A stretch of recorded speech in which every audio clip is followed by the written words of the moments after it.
weeks ago, thousands died in a powerful earthquake in Nepal. The country got hit hard again today. Drew Clark with World Vision's emergency funding team spent 8 days in quake-hit Nepal. He returned last night. He's joining us now.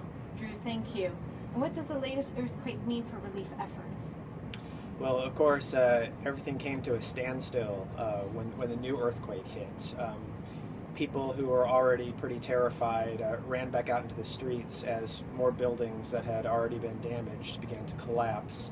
And so what's happening right now is that there's another round of rapid efforts to figure out exactly what has been damaged this time around in the new earthquake.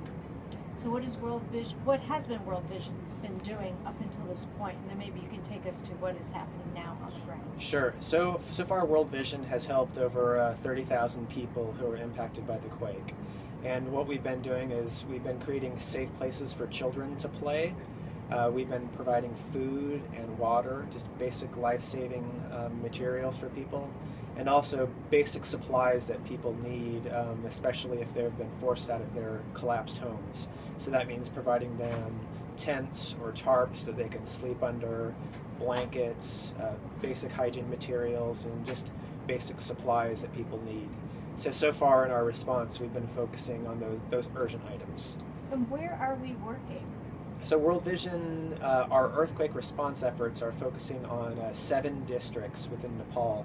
And one of those districts is actually called Sindulpachok, and that was the district that was the epicenter of the new earthquake. So we already had a team on the ground. A lot of people were already present when the new earthquake hit. And how's our staff doing if they were right there in that hard-hit area? The good news is that we've heard back that all of our staff are confirmed to be safe. So of course that was a huge relief for us to hear today. Well, that is great news. And now, could efforts to get aid to the thousands of people who need it be hampered by the latest quake? Sure. Well, we already had been facing a lot of challenges in getting aid out to people even after the first quake. One huge challenge is that Nepal is a landlocked country.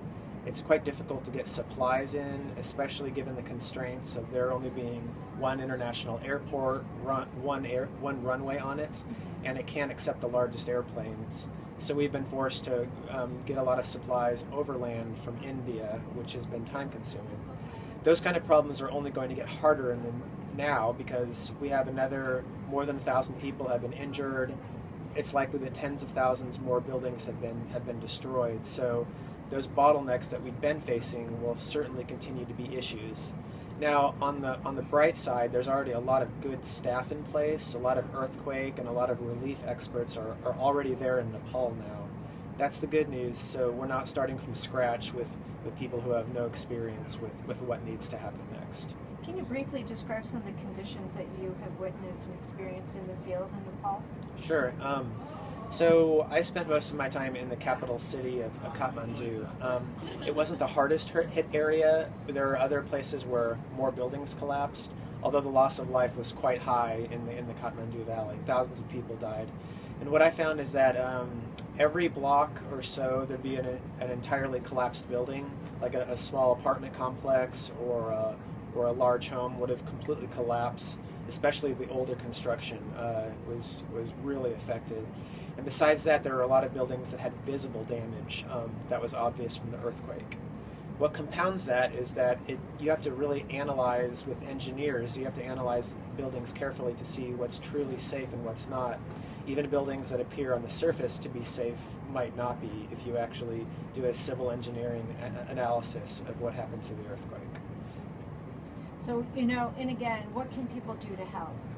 So please continue to support World Vision's earthquake efforts by going to our website, worldvision.org, to donate to our earthquake response. The needs, as large as they were already, will be increasing now after this recent quake. And you can also text to 44888 to contribute to World Vision's earthquake effort. Texting that number will be a $10 donation to support World Vision's earthquake response. Well, thank you. And again, thank you to all our donors for the outpouring support and prayers. Thank you so much, Drew. Sure. Yep.